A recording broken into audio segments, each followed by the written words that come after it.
Gak terasa sudah ketemu lagi di Most Auto Show Rabu jam 6 sampai 7 malam. Johnny White di sini dan Rizky Satria. Ini yang ditunggu-tunggu nih. Ini yang ditunggu-tunggu karena kita mau sedikit bahas dulu recap tentang F1 Last Race. Waduh, di Abu banget. Dhabi. Oh my gosh, gila. Gua tepuk tangan duluan Max Verstappen yang ya ada unsur luck tapi mendingan menang karena luck daripada kalah. Dan banyak kontroversi yang merebak sesudah itu. Iya, dan memang katanya stewardnya juga sepanjang musim banyak membuat error ya.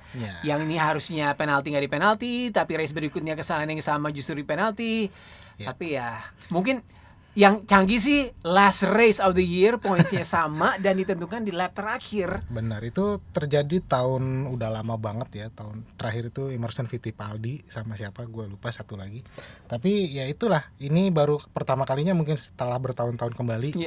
Akhirnya Lewis Hamilton harus merelakan gelar juara dunia yang dipegang sama dia bertahun-tahun lamanya. Iya. Di Mercedes akhirnya pindah ke pembalap lain dan itu Max Verstappen. 7 kali juara kan yang benar prestasi banget ya. Tapi menurut lo Hamilton bisa mengalahin Schumacher gak nih dengan jadi 8 kali? Nah, masih panjang banget ini usia balapnya si Hamilton. Jadi sangat besar sekali kemungkinan. Kalau kita lihat Fernando Alonso aja yang udah sempat pensiun bisa balik lagi. Kimi Raikkonen udah sempat pensiun bisa balik lagi. Nah, terus sekarang Hamilton masih membalap lagi di tim yang besar pula, Mercedes. Iya. Apalagi tahun depan bro, inget Red Bull itu kan mesinnya Honda. Oke. Ya kan. Nah, tahun depan ini Honda akan meninggalkan Red Bull. Sedangkan Red Bull adalah tim juara. Jadi dia punya kans untuk mengalahkan Mercedesnya sangat besar.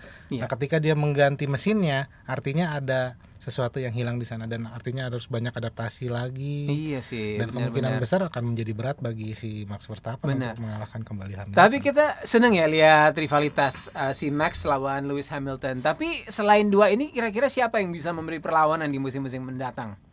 Ya kalau kita lihat dari timnya, kemungkinan besar kan yang mendekati itu Ferrari dan McLaren. Dan kemungkinan dan keduanya mempertahankan kursi untuk Charles Leclerc sama Carlos Sainz.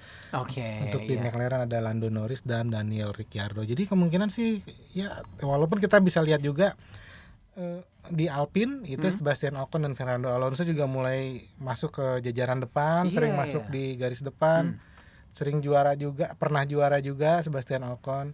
Tapi kita lihat kemungkinan tahun depan kan ada pembalap baru, George Russell di posisinya Mercedes menggantikan Valtteri Bottas, bisa jadi ada perang lagi antar sesama tim Mercedes. Kalau dulu Lewis Hamilton sama Nico Rosberg, bukan tidak mungkin tahun depan nih George Russell dan Lewis Hamilton. Gue inget nonton Drive to Survive season 1 apa 2 ya di Netflix tuh yang George Russell memang kayak cadangan terakhir kalau nggak salah ya buat timnya waktu itu ya. Bukan, jadi George Russell itu pembalapnya Williams.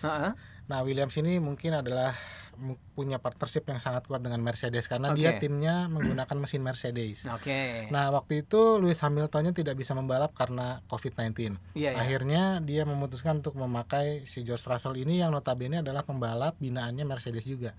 Nah, dia tuh punya kesempatan banget di saat itu untuk menjadi juara. Namun luck membuktikan bahwa bannya meletus, dia harus gue inget dia agak sedikit bad luck sih, tapi dia juga masih muda kan. Tapi itu sebenarnya membuka mata dunia juga bahwa pada saat itu bayangkan Mercedes itu sangat mendominasi balapan.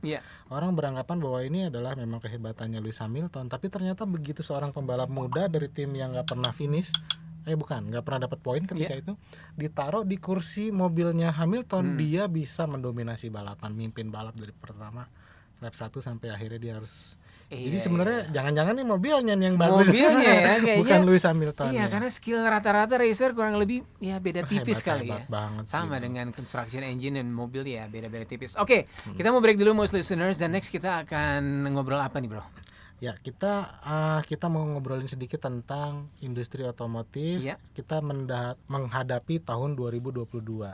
Kita akan melihat bagaimana tahun 2022 ini di mata para pelaku usaha industri otomotif karena nanti banyak banget perubahan regulasi. Kalau sebelumnya kita sempat mendapatkan relaksasi PPNBM, terus ada beberapa kegiatan yang harus dibatalkan kayak IMS, GIAS juga hampir batal tapi alhamdulillah terjadi. Juga. Nah, kemudian tahun depan ini seperti apa nih? Gitu. Nanti kita ngobrol-ngobrol sama narsumnya ya. Most Auto Show. Yep, back on Most Auto Show. Johnny White dan Rizky Satria di sini. Iya, sekarang kita sudah tersambung dengan Mas Julian Karvili dari PT Honda Prospect Motor. Asik. Selamat bergabung ya, Mas, di Most Auto Show. Asik. Oke, jadi Mas Arfi ini selaku PR and Digital Manager.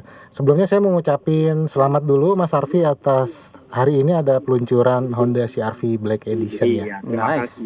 Ya. Oke, by the way Mas Arfi boleh dong ceritain sedikit tentang mobilnya yang tadi diluncurin hari ini. Mungkin perbedaannya apa? Saya juga masih di lokasi acara nih di Dream Cafe. Asik.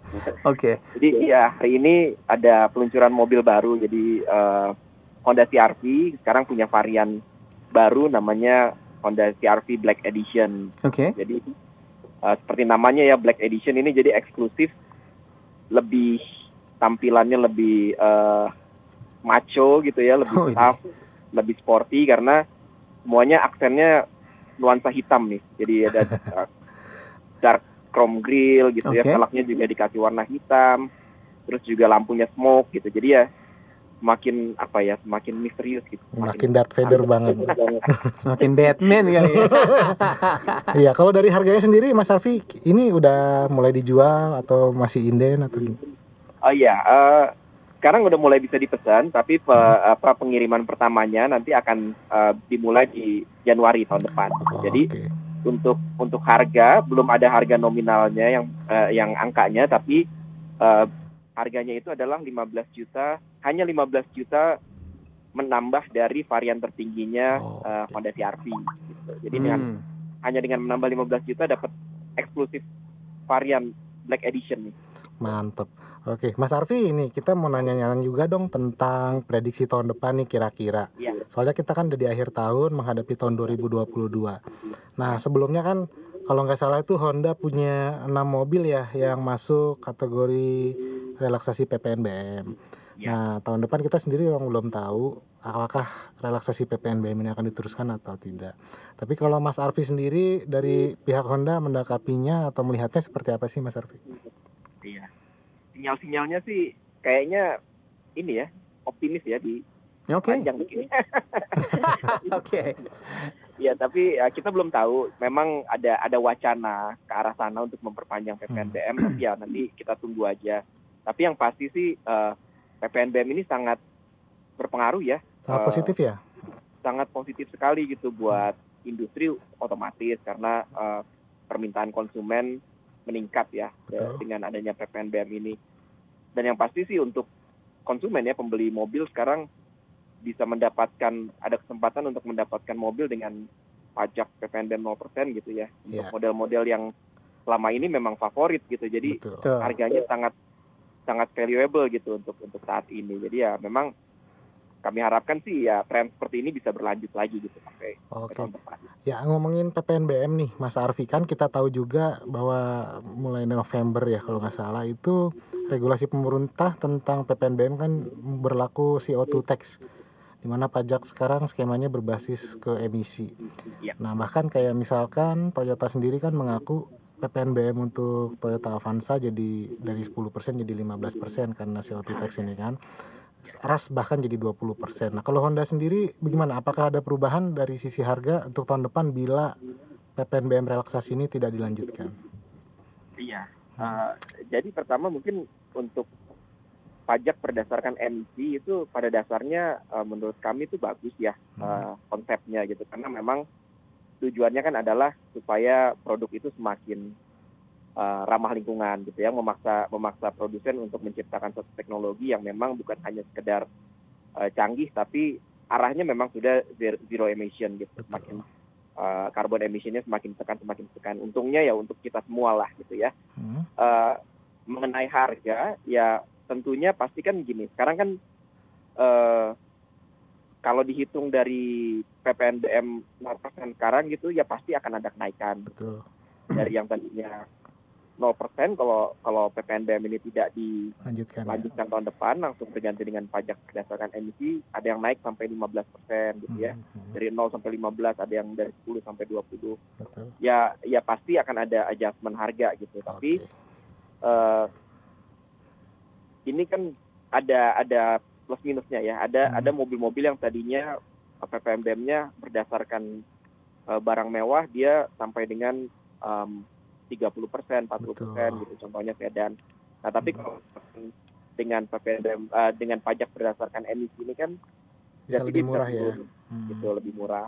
Nah, nanti tinggal mobil-mobil yang di segmen low sampai middle nih ya gitu. Nanti kita akan melihat seperti apa gitu kebijakannya, karena ya pasti akan ada kenaikan dari sisi komponen pajaknya gitu. Tapi saya percaya sih pemerintah sih pasti dalam kondisi yang saat ini ya mereka pasti akan mempertimbangkan bagaimana supaya tidak terjadi shock di market gitu ya, ketika harga yang tadinya sangat menguntungkan untuk konsumen tiba-tiba naik tinggi ya. Ya kita percaya sih pasti pemerintah sudah melihat benefitnya dari relaksasi pajak yang sekarang berjalan gitu, dan pasti akan mengambil kebijakan yang memang menguntungkan untuk semua pihak maupun untuk ekonomi secara general. Tahan dulu nih Mas Arfi, kita mau break dulu. Dan most listeners, kita akan kembali bersama Mas Julian Karvili, PR and Digital Media dari Honda Prospect Motor. We'll be right back. Most Auto Show. Back on the show, most listeners, ada Johnny White, Rizky Satria, dan Julian Karvili, PR and Digital Manager, Digital Manager Media Honda Prospect Motor. Mantap, lanjut. Mas Arfi masih ada ya?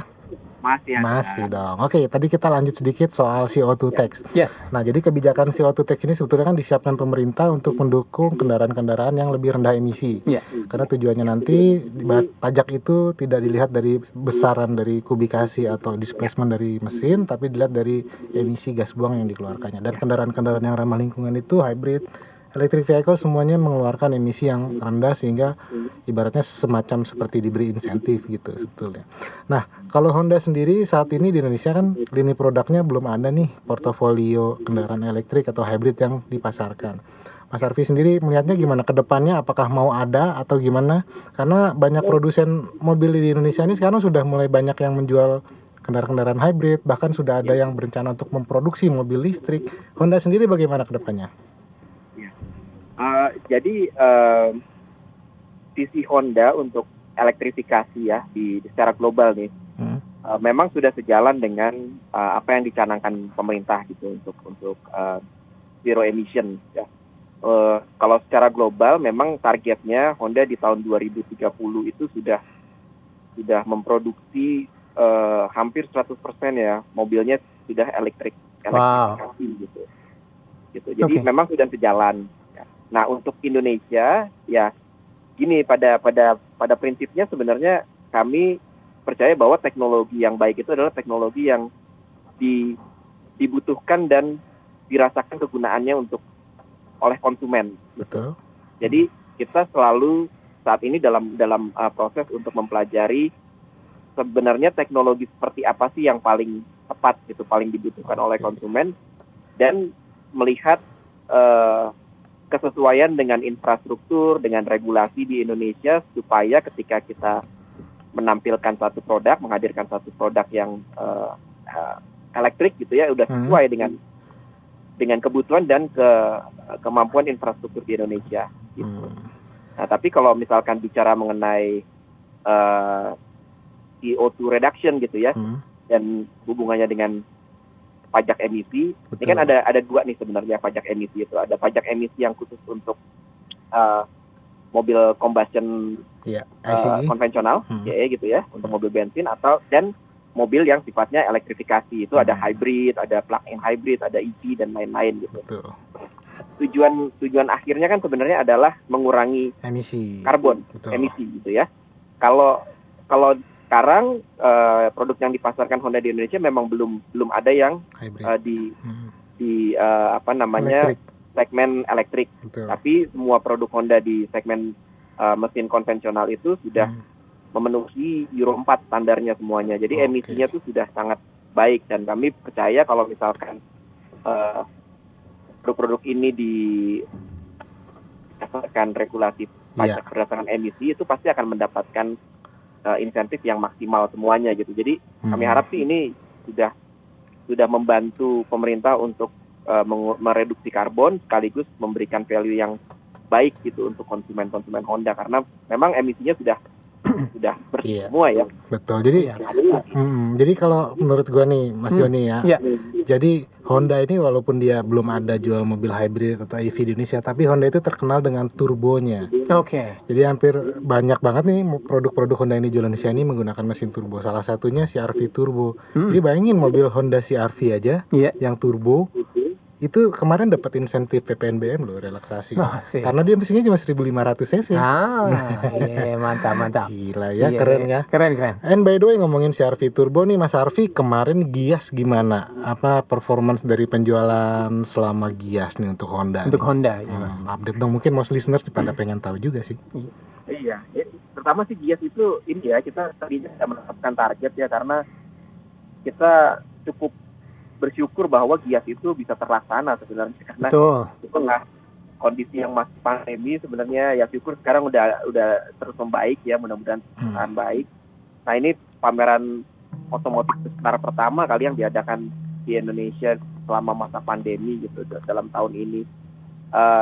Tapi kenyataannya rame ya. Rame Mas. Itu salah satu antrian yang paling mengular sih kalau mau masuk ke booth Honda itu susah banget masuknya kalau nggak. Itu ada antrian memang karena kami menerapkan protokol ya, membatasi jumlah orang yang ada di dalam booth gitu. Jadi ya mau nggak mau harus mengantri untuk masuk kayak ini ya, kayak di Dufan ya. Kita ngantri ya bro. Asli kita bilangnya begitu, ini kayak di Dufan nih. Jadi kemarin kita jadi penjualannya lumayan. Betul. Sekitar berapa kemarin ya, 3.500-an unit. Jadi lumayan gitu untuk pameran yang diadakan saat ini gitu.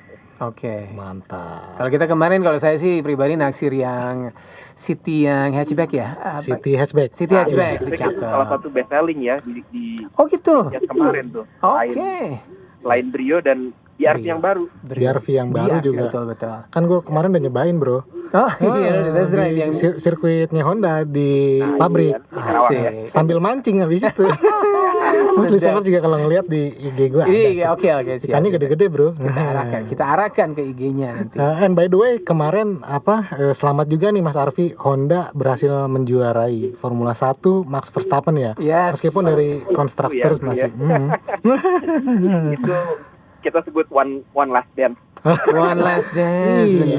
Itu udah kita pamit dulu untuk sekarang. Tapi sayonaranya indah sih. Farewell-nya ya last dance ya benar-benar. The Last Dance. Kita sih nunggu ini aja dokumenterinya, pasti keren banget. Oke Mas, terima kasih banyak nih atas waktunya, obrolannya dan insight-nya, kita jadi lebih paham. Dan kita optimis ya Ki ya. Mas Arfi untuk 2022 dan untuk Honda juga, apalagi untuk konsumen dan fans dari brand tersebut. Sukses untuk Anda pribadi dan Honda Prospek Motor selalu ya. Thank you. Thank you. Alright, most listeners, we'll continue the discussion antara saya dan Rizky. Jangan kemana-mana. Thank you. Most Auto Show. Nah sebelum kita pamit most listeners, kita mau kasih teaser sedikit buat apa yang kita obrolin untuk minggu depan. Tadi menarik ya obrolan sama Arfi. Mengenai 2022 prospeknya gimana, dan intinya optimistis lah, positif ya. Karena tahun 2021 ini dengan pencapaian yang luar biasa, penjualan meningkat bro. Sejak 2019 datang pandemi kan penjualan otomotif hancur. Wah parah. Nah tahun 2021 ini dengan adanya insentif atau relaksasi PPNBM dari pemerintah itu sekarang sudah mencapai 800.000 sampai akhir November kemarin. 800.000. Artinya mendekati kembali ke awal di mana penjualan mobil dalam 1 tahun itu 1,1 juta. Jadi ini sudah mulai kembali ke hampir normal lah ya. Hampir normal. Nah hanya saja kalau menurut gue pribadi nih, tahun 2021 ini kenapa penjualannya cukup tinggi? Itu setelah insentif PPNBM itu yang meningkatkan penjualan 68%, banyak mobil baru. Termasuk Toyota Avanza, Toyota Xenia, Expander, dan lain-lain lah. Nah ini kan nggak mungkin keluar lagi tahun depan bro.